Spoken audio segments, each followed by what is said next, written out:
ሰላምዬ እንደዚህማ አይደረግም። ለምን? ቦርሳው የፍቅረኛው ቦርሳ ነው። አሁን ስለተጣሉ ደግሞ የእሷ ማስታወሻ ነው ሲል ነበር። እና ቆይ ምን እንዳለው ከፍተን ብናየው ምን ችግር አለው? እንዳልሽው ወርቅ ቀብሮበትስ ቢሆን? አንቺ ደግሞ አትቀልጂ። አምጪ እንደውም ከፍተን እንየው። አይሆንም አልኩሽ ሰላምዬ። አንዬ እውነቷን ነው የኔ ልጅ። እንዴ ቆይ ምን ችግር አለው አባባ? የሴት ልጅ ቦርሳ አይከፈትም ይባላል። በዚህ ላይ ደግሞ ልጁን እንደዚህ ያሳበደው ይሄ ቦርሳ ምናልባት ምን ይዞ እንደሆነ ምን ይታወቃል? ቆይ ግን ሰሞኑን እኮ እንዴት እየተጨነኩ እንዳለው እኔ ነኝ የማውቀው።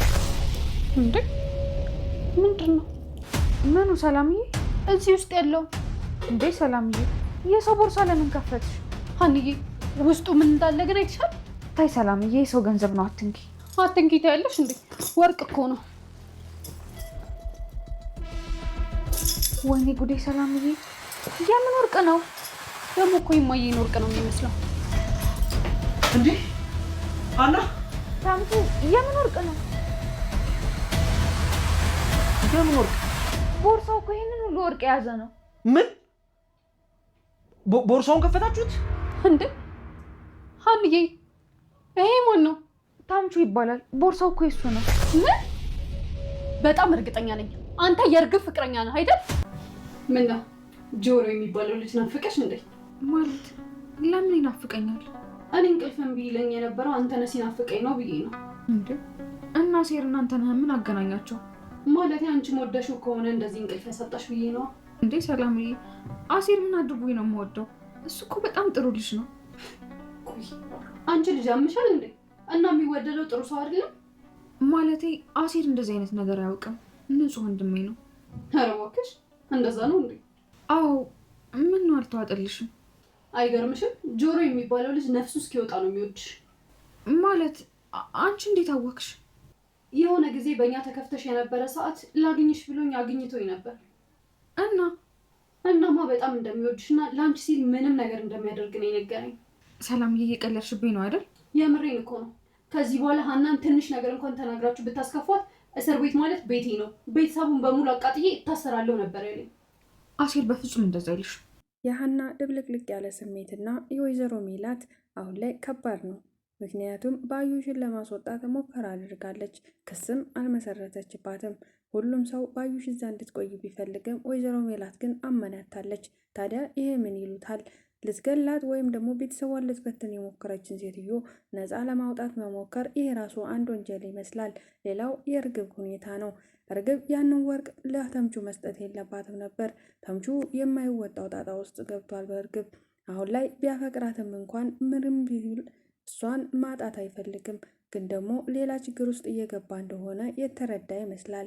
አባባ ኖላዊ እርግብ ወንጀለኛ ናት፣ መያዝ አለባት ብለው ተናግረው ነበር። ተምቹም እርግብ መያዝ የለባትም ብሎ ከአባባ ኖላዊ ጋር ተጣልቷል። ሁሉንም ነገር ትተው አባባ ኖላዊ በእኛ ምክንያት ችግር ውስጥ ከገባ በኋላ የማይወጣው የፍቅር አሮንቃ ውስጥ ከገባ በኋላ እንዲህ ማለት የለብኝም፣ ስለዚህ ይሄን ልጅ ይቅርታ መጠየቅ አለብኝ ብለው ወስነዋል። ሰላም ጤና ይስጥልኝ ውድና የተከበራችሁ የቻናላችን ተከታታዮች እንኳን ደህና መጣችሁ። ቪዲዮ ላይክ፣ ሼር፣ ሰብስክራይብ በማድረግ ጀምሩት። አብራችሁን ቆዩ። ተምቹ ታዲያ በተደጋጋሚ እርግብን ማሰቡ አልቀረም። ታዲያ በእሷ ምክንያት የተወውን ሱስም ከሲጋራ ጋር ከመጠጥ ጋር ተጣብቆ ነው ያለ። ጆሮ ሊመክረውና ከሱ ላለማራቅ ሙከራ ቢያደርግም ተምቹ ግን ጆሮንም ሊሰማው አልቻለም። ምክንያቱም የያዘው ፍቅር እንዲህ በቀላሉ ሊተወው አልቻለም። እርግብን እስከ ጥግ ነው ያፈቀራት።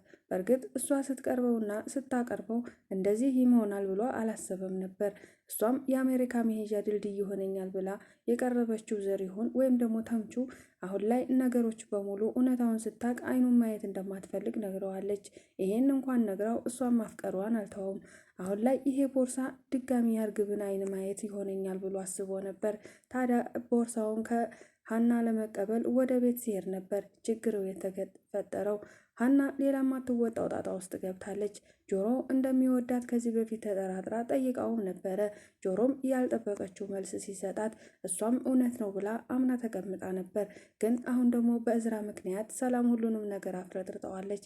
እዝራ በድንገት ተነስቶ ሀናን እያፈቀርኩች ስለሆነ ልቤ መጎዳት አልፈልግም ድጋሚ ከክፍሌ ተማሪዎች በሙሉ አንቺ ጥሩ ልጅና መልካም ልጅ እንደሆንሽ አውቃለሁ። ግን እየቀረብኩ በመጣሁ ቁጥር አንቺን ላውጣት ስለምችል እና ድጋሚ መጎዳት አልፈልግም። ሀንዬ የኔና ያንቺ ጓደኝነት እህትና ወንድምነት እዚህ ላይ ቢበቃ ይሻላል ብሎ ሲነግራት ሀና የተሰማት ስሜት ከባድ ነበር። ለምን እንዲህ አለኝ ለምንድን ነው ብላ ድብልቅልቅ ያለ ስሜት ውስጥ ብትሆንም እንኳን ነገሩ በሙሉ አወዛግቧታል። ወደዋለች ወይስ ምንድን ነው የተፈጠረው? ሌላው ድንብላል ናት። ድንብላል እስከ ዛሬ ወይዘሮ ባዩሽና እርግብ ሲያሰቃዩት ኖረዋል። ታዲያ ዛሬ ሁሉንም ነገር ለመናገር ወስናለች። በእርግጥ ስትናገር ዛሬ አልነበረም ነገሩ መናገር የነበረባት።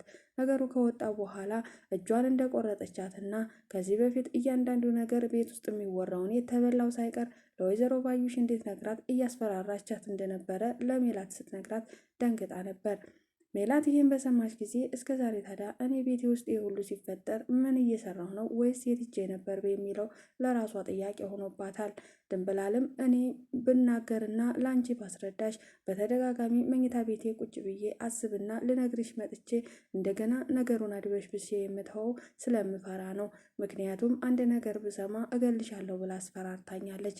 እጄንም ቆርጣ ለስንት ጊዜ ታምሜ ነበር። ያን ሁሉ ጊዜ በመከራና በስቃይ ነው ያሳለፍኩት። ይህም ቤት ይበቃኛል። ከዚህ በኋላ ህይወቴን በህይወት ለማኖር ስል ከዚህ ቤት መውጣት አለብኝ ብዬ ጓዜን ሰብስቤ ሲሄድ መንገድ ላይ ጠብቃ አስፈራርታ ተመልሼ እዚህ ቤት እንድገባ አድርጋኛለች። ይህ ሁሉ የሆነው እዚህ ቤት ከመጣሁ ነው። ስለዚህ ከዚህ በኋላ ግን ነፃ የወጣሁ ይመስለኛል። እቺ ሴትዮን በመታሰሯና እስር ቤት በመሆኗ እኔም ከእናንተ በላይ ደስተኛ ነኝ ብላ ደስታዋን ገልጻለች። ታዲያ መስፍን ድንብላልን መረጃ ስላላትና እያንዳንዱ ነገር የተናገረችው እውነት ስለሆነ ወደ ፖሊስ ጣቢያ ሄዳ ምስክር ለመሆን እንድትችል ጠይቋት ነበር። ግን እሷ ነገሩ በሙሉ አጠማዘዋለች። ፖሊስ ጣቢያ ሄዳ ምንም አይነት ምስክር መሆን እንደማትችል እና እርሷ የተናገረችውን እነሱ ከፈለጉ ሄደው እንደሚናገሩ ነገረችው። ምክንያቱም ከኔ የሚጠብቁ ቤተሰቦች አሉኝ። ስለዚህ እኔ ፖሊስ ጣቢያ ሂጄ አላቅም፣ ደግሞም ፖሊስ እፈራለሁ በሚል ተልካሻ ምክንያት መልሷ ከባድ ነበር። መስፍንም ተወዛግቦ በዚህ ነገር ሊያስገድዳት አልቻለም። ተምቹ አሁንም ቢሆን እርግብን ሊተዋት አልቻለም። በተደጋጋሚ ስልክ ሲደውላት ስልክ አለማንሳቷና ስልክ ዝግ መሆኑ ቢያሳስበውም ግን ድጋሚ አንድ ቀን ሁሉንም ነገር ይቅር ብላ ከኔ ጋር ትቀጥላለች የሚለው ሀሳብ ካይሚሮው አላወጣውም። እርግብን በጣም ነው መወዳት። ከዚህ በፊት አይቼው የማያላቀውን ነገር በሙሉ እሷ አሳይታኛለች። ደግሞ እኮ እንዴት ደስ እንደምትል እያለ በማጨስና ራሱን በሱስ ውስጥ እንደገና በመክተት አሁንም እሷን በማሰብ ላይ ነው ያለው። ይህ ብቻ አይደለም፣ ከብዙ ሰው ጋርም ይጣላል። ከጓደኛውን ጋር እንዲሁም ደግሞ ከአጎቱ ጋር ዘሪሁን ጋር በተደጋጋሚ በእርግብ ምክንያት ቢጣላም እንኳ ከእርግብ ጋር ያለው ፍቅር ከባድ እንደሆነ ለሁሉም ሰው ተረድተውታል። ታዲያ አባባ ኖላዊ ይቅርታ ብለውታል። ልክ ነህ፣ እኛ ባመጣነው ጣጣ የማትወጣውን ነገር ውስጥ ገብተሃል። ታዲያ ይሄን ነገር ባለመረዳታችን አንተን ሌላ ችግር ውስጥ እያስገባንህ እንደሆነ አውቃለሁ። በእርግጥ ያች እርግብ የተባለች ልጅ ጥፋተኛ እንደመሆኗ መጠን ግን ትልቋ ጥፋተኛ ባዩሽ ናት። ባዩሽ ደግሞ እስር ቤት ነው ያለችው።